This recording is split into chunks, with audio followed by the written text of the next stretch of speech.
दोस्तों, जय श्री राधे जी। जय श्री कृष्णा जी। श्री अनिरुद्ध आचार्य जी महाराज जी के चैनल आर के इंडियन कहानी में आपका स्वागत है। आइए आज की कथा शुरू करते हैं। जानिए माता सीता को क्यों जाना पड़ा वनवास, किस श्राप के कारण माता सीता को मिला वनवास।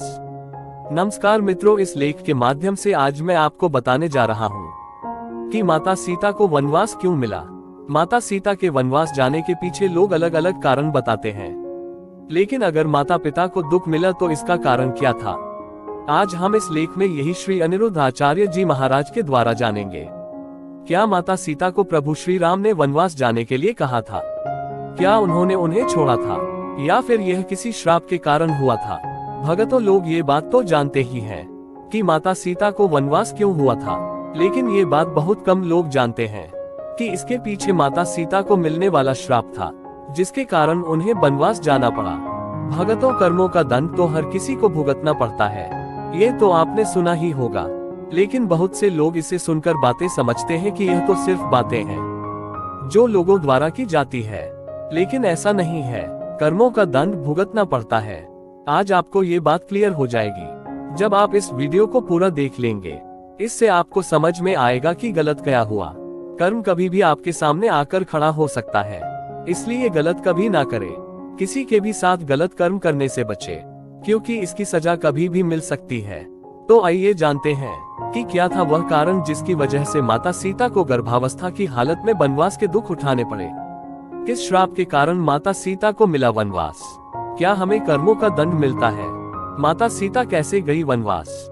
जानिए माता सीता को क्यों जाना पड़ा वनवास। भक्तों, माता सीता साक्षात लक्ष्मी जी की अवतार थी। माता सीता का जन्म मिथिला में हुआ था। वह मिथिला देश के राजा श्री जनक की पुत्री थी। जब माता सीता छोटी थी तब एक बार वह अपने बगीचे में खेल रही थी। उनके बगीचे में तरह तरह के फूल और तरह तरह के पौधे, तरह तरह के वृक्ष थे। एक वृक्ष पर एक मैना और तोता का जोड़ा रहता था। माता सीता को वह मैना बहुत ही अच्छी लगी। माता सीता उसके साथ खेलने लगी और उसे अपने महल में लेकर आ गई। महल में आने के बाद उन्होंने उस मैना को एक पिंजरे में रखवा दिया। उसमें मैना ने माता सीता से कहा कि देखो, मैं गर्भवती हूँ और गर्भावस्था की हालत में मुझे अपने पति के पास रहने दो। मुझे और कहीं नहीं जाना। इस हालत में मैं अपने पति के साथ रहना चाहती हूँ। लेकिन माता सीता ने उसकी एक नहीं सुनी। उन्होंने उसे पिंजरे में ही रखा। कुछ समय बाद तड़प तड़प कर उस मैना की जान चली गई। जब ये बात तोते को पता लगी तो उसने माता सीता को श्राप दिया कि जिस तरह से तुमने मेरी मैना की जान ली है, जिस तरह से तुम्हारे कारण वह गर्भावस्था की स्थिति में मुझसे दूर रही और तड़प तड़प के अपने प्राण त्याग दिए, उसी तरह तुम्हें भी गर्भावस्था के दौरान अपने पति से दूर रहना पड़ेगा और कष्ट सहना पड़ेगा। जानिए मंदिर जाकर किस भाव से करनी चाहिए भगवान के दर्शन। अनिरुद्ध आचार्य जी महाराज। क्या हमें कर्मों का दंड मिलता है? भक्तों, यहाँ पर मैं आपसे ये कहना चाहता हूँ कि कर्म का दंड ऐसा है जिससे कोई नहीं बच सकता। अगर भगवान ने भी कोई ऐसा कर्म किए जो अनुचित था, तो उसका दंड उनको भी भुगतना पड़ता है। तो हम इंसान क्या चीज है? इसीलिए कोई भी गलत कर्म को करने से पहले 1000 बार सोचिए कि उस काम को करने से किसी का नुकसान तो नहीं हो रहा। भले ही किसी कर्म को करने से आपसे बहुत फायदा हो रहा हो, लेकिन अगर उसी काम से किसी और को नुकसान हो रहा हो तो वह काम आप ना करें, क्योंकि यही विधि का विधान है। जो जैसा करता है वह वैसा भरता है। ये बात अलग है कि देर लग सकती है, लेकिन आप अपने द्वारा किए गए कर्म से बच नहीं सकते। माता सीता कैसे गई वनवास?